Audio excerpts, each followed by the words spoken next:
Hello everybody, hello, I'm back with another video for you. So for this video, I'm going to be reading some more real life ghost stories for you.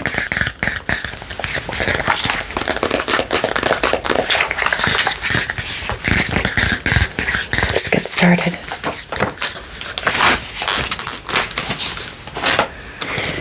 Perron Family Haunting, the ghost story that inspired horror movies, by Ebony Joy Wilkins.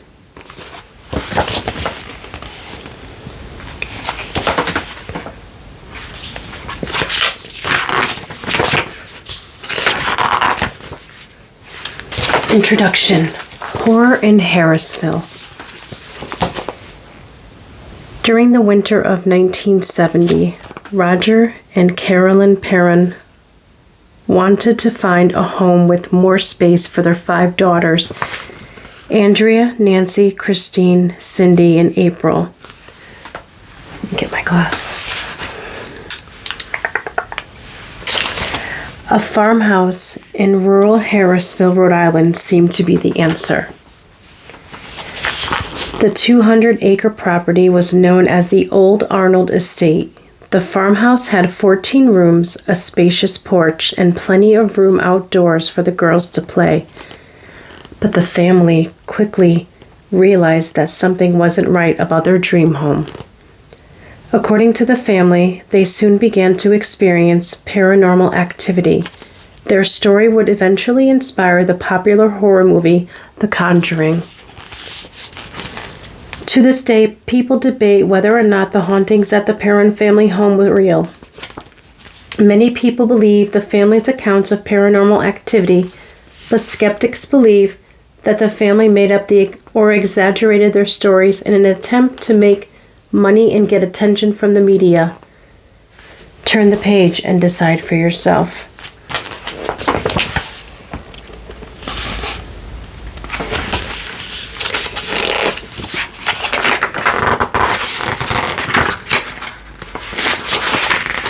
Chapter 1. The Haunting Begins. It didn't take long for the parents to determine they were not alone in their new home. When they moved in, the previous owner had a warning for them. For the sake of your family, leave the lights on at night.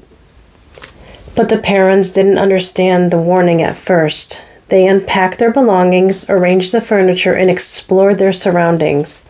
As they did, strange noises, smells, and events eventually began to occur. Moving toys. Cindy and the other Perron girls began to notice their toys were often left out of place. Cindy would set up whole villages of small toy figures. She would leave the room and soon come back to find the toys missing or rearranged. Sometimes the girls' toys would end up in the barn or in other areas around the Perron's property. The sisters argued with one another about the missing and moved toys, but every time the other girls would deny that they'd moved anything. These strange events sometimes occurred when Cindy was alone in the house. She believed that someone besides her sisters must have moved her toys. Since she couldn't get rid of whoever was moving her toys, Cindy began to share them with the ghosts. Cindy Perron and her daughters, or Carolyn Perron and her daughters, on the steps of the family's Harrisville farmhouse.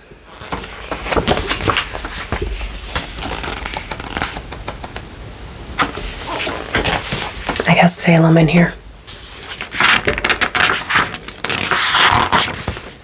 Surrounded by spirits. More unexplained phenomena soon began to occur. Doors allegedly slammed closed or proved impossible to open. Carolyn's broom went missing. It showed up in the strange places without explanation. The Perron family often heard the sound of a broom sweeping. They found piles of dirt that appeared to have been swept up, but no one in the family claimed to have done the chore. The family said that their clocks would stop at exactly 5:15 a.m. each morning. They said they often smelled something like rotten flesh wafting through their home. Old Arnold Estate. The Old Arnold Estate has been the home of 8 different generations of the Arnold family. Some neighbors said that many of the residents had lived and died in the home, and their spirits had stayed behind. Carolyn would eventually research the history of the home and confirm that there had been many deaths on the property. The family believed this was the cause of the haunting they experienced.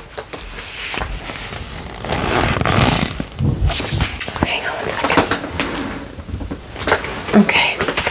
Skeptic's note. The Old Arnold Estate was built in 1736. The noises heard in and around the house could be explained by the old structure of the home. At night, the family heard strange noises. They claimed to hear voices coming from the walls. According to the family, they also spotted several ghosts. One was a little boy who wandered through the house. There was also a little girl who played with the daughter's toys. Sometimes they saw a woman wearing a gray dress, her neck bent at an odd angle, as though her neck was broken. The events were strange, but not strange enough to trouble the parents too much.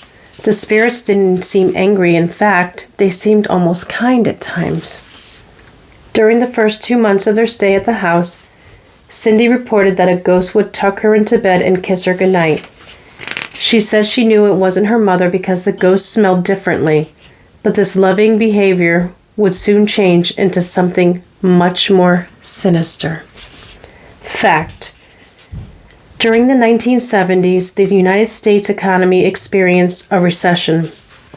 The Perron family said that money troubles were the main reason they could not leave their rural Rhode Island farmhouse.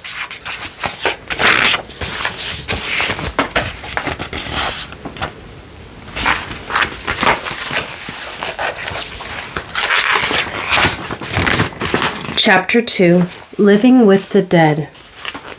According to the Perron family, the atmosphere of the home soon shifted. The ghosts seemed to be less kind and welcoming than before.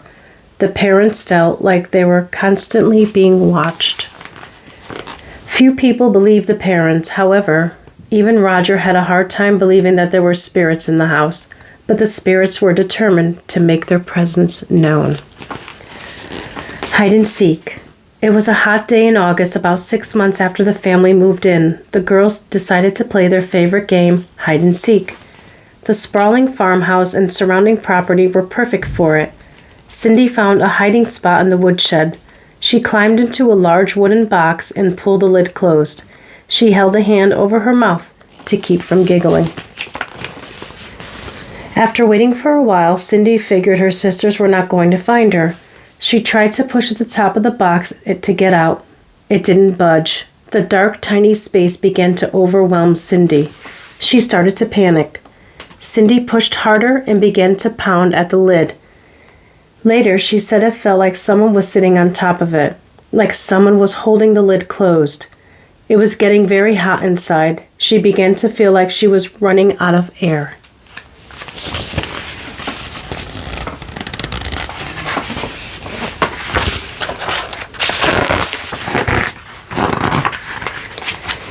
Cindy screamed for help, but no one responded. Finally, after 20 minutes, Nancy found her and pulled open the box. According to the girls, they found no latches or locks on the box. The girls never discovered what it was that kept Cindy from escaping. They believe this was just one example of paranormal activity occurring in their new home. Evil spirits. The paranormal activity began to get fiercer. Furniture allegedly levitated off the ground. The family said it sometimes slid straight across rooms. The girls' beds shook violently as they slept. According to the daughters, one spirit pulled at the girls' limbs and hair while they slept. Another spirit allegedly lifted their beds and moved them around the bedroom. Yet another ghost is said to have hid in the corner of the girls' room. He stared at them with a terrifying grin as they played and slept. A skeptic's note. Levitating furniture is often said to be a sign of the presence of spirits. However, skeptics believe that this phenomenon could be explained by people hallucinating or imagining things that aren't there. The parents only have their own claims to back up these experiences. There is no proof that their furniture levitated.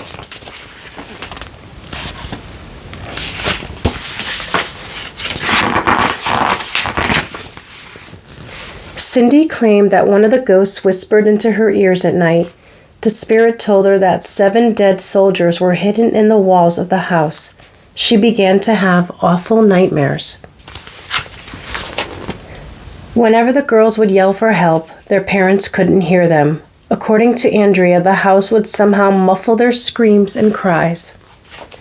As the spirits became physically aggressive, Roger and Carolyn knew they needed help. The family started to become scared for their safety. They now understood the previous owner's warning. Leave the lights on at night. But even a well-lit home didn't seem to stop their difficult guests. The woman in the gray dress. The ghostly woman wearing a gray dress is said to have made Carolyn her main target. One morning, she showed up in Carolyn's bedroom. She told Carolyn, get out, I'll drive you out with death and gloom." Carolyn claimed to often feel the presence of a spirit nearby. She began to feel pinches on her skin. Over time, the attacks became more dangerous. Carolyn said that the ghost would find her when she was alone. She threw items at Carolyn until dark bruises and red marks appeared on her skin. It was clear to the family that the ghost didn't want the Perron family matriarch around much longer.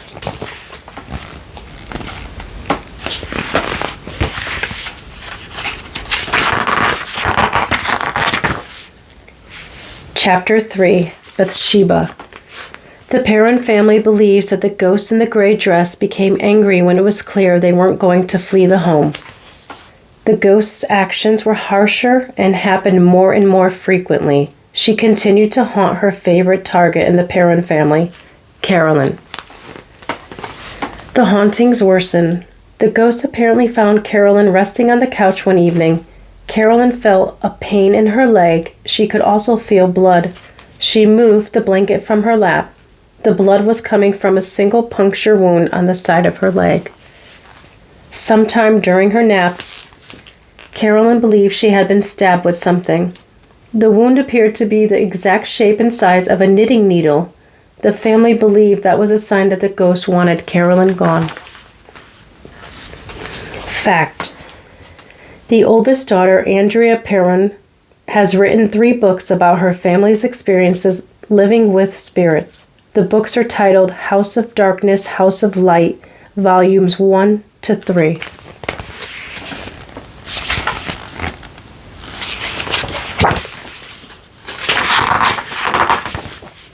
Help arrives.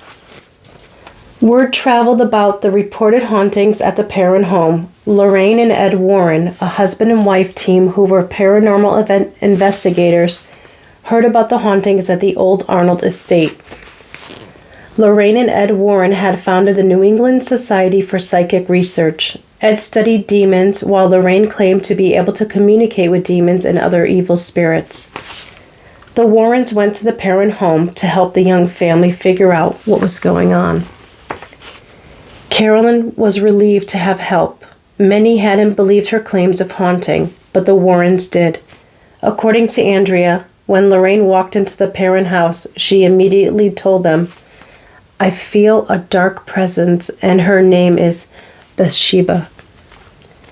The Warrens agreed with Carolyn that the house was haunted by evil spirits. They believed Bathsheba was a witch. Legend says she murdered her child and took her own life. The Warrens also believed there were many other terrible events that occurred on the Perron property, including unexplained accidents and deaths. Over the courses of their careers, Lorraine and Ed Warren claimed they took on more than 10,000 paranormal investigations. Skeptics note, many don't agree with the legend of Bathsheba. Historical records show that a woman by the name of Bathsheba Thayer Sherman lived on the property in the 1800s. While she was originally charged in an infant's death, the charges were eventually dropped. Skeptics point to historical records that suggest Bathsheba was a respectable wife and mother. She cared for her children and the children of her neighbors.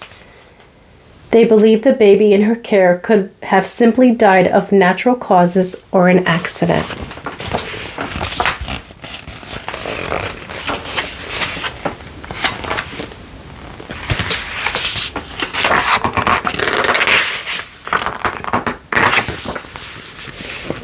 Desperate to help the young family, the Warrens attempted to cleanse the home.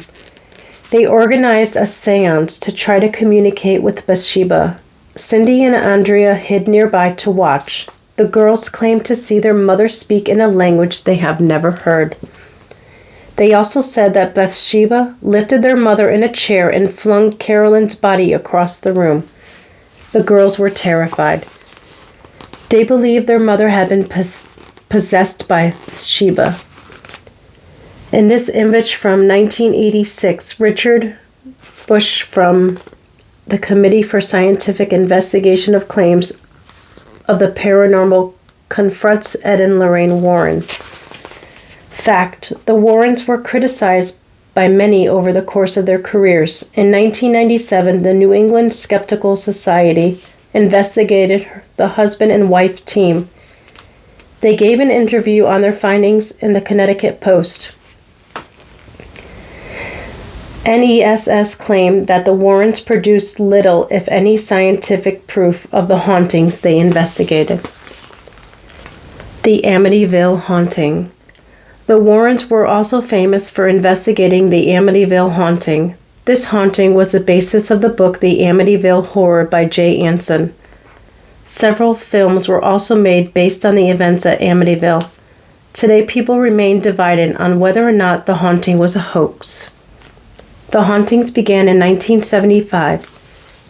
George and Kathy Lutz moved into a home at 112 Ocean Avenue on Long Island in New York. The home had been the scene of several murders just over a year before. Soon after the Lutz family arrived, the family claimed to notice strange sounds and smells and experienced frightening events. They left the home less than a month after moving in.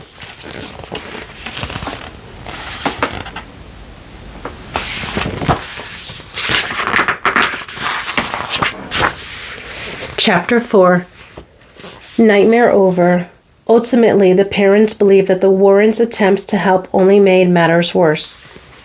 Carolyn became weak and tired. She seemed to age quickly and was not acting like herself. The seance had been so out of control that Roger asked the Warrens to leave the home. But even after the Warrens left, the parents claimed that the spirits remained. The family stayed in touch with the Warrens over the years, but they never were able to rid the family of Bathsheba's curse. The parents simply tried their best not to disturb Bathsheba and the other spirits until they could afford to leave Harrisville. Fact: Roger Perrin was often gone while the Perrins lived at the old Arnold estate. He often traveled away from home for work. He was rarely the target of any of the spirits in the house. He remained skeptical for a long time about what Carolyn and the daughters experienced.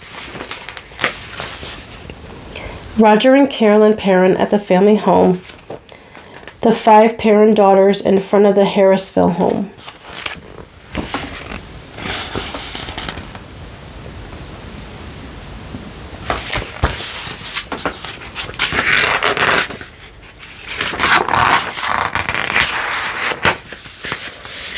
After the move, after 10 years of living with evil spirits, the Perrin family had had enough. In June 1980, they sold the property and moved to Georgia.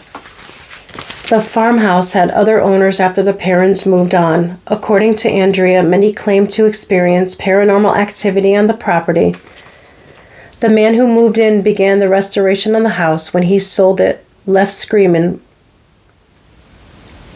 without his car, without his tools, without his clothing.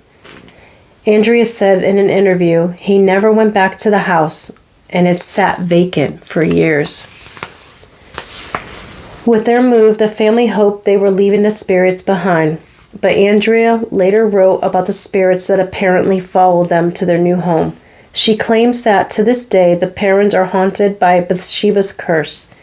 The house never left us, even though we left the house. It never left us, and it never will, Andrea said. Actress Joey King and Andrea, it's so small I can't read it,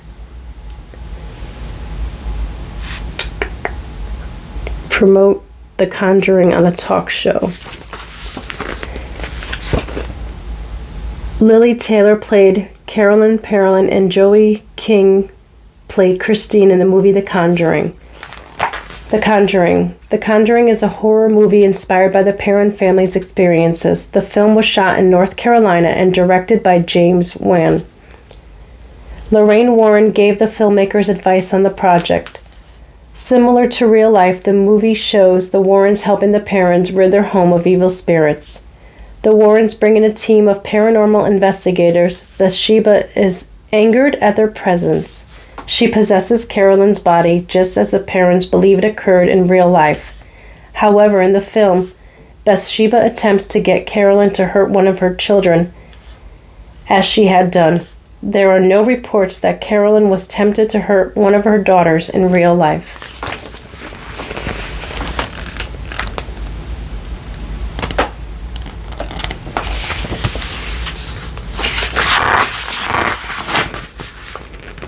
The entire family was invited to the set during the filming of The Conjuring.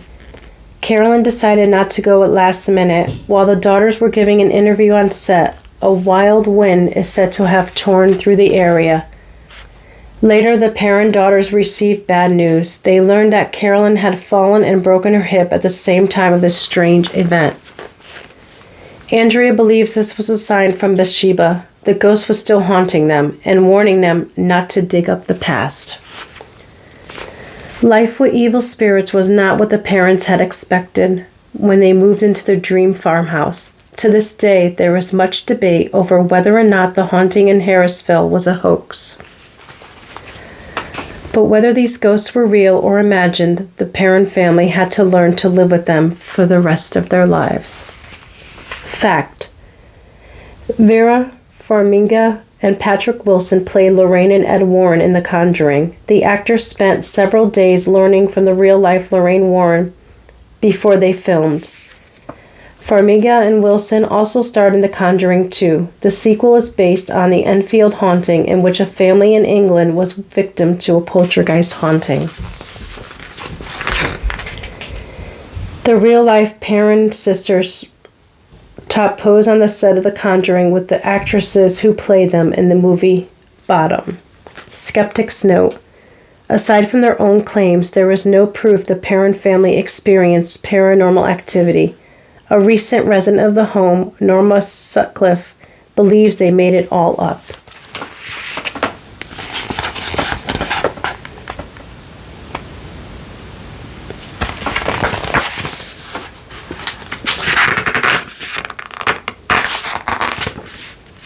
And that's it for now. I'll do more reading another time. So, I hope I didn't scare you guys too much. And hopefully, you'll be able to sleep. Sweet dreams. Until my next video, everybody.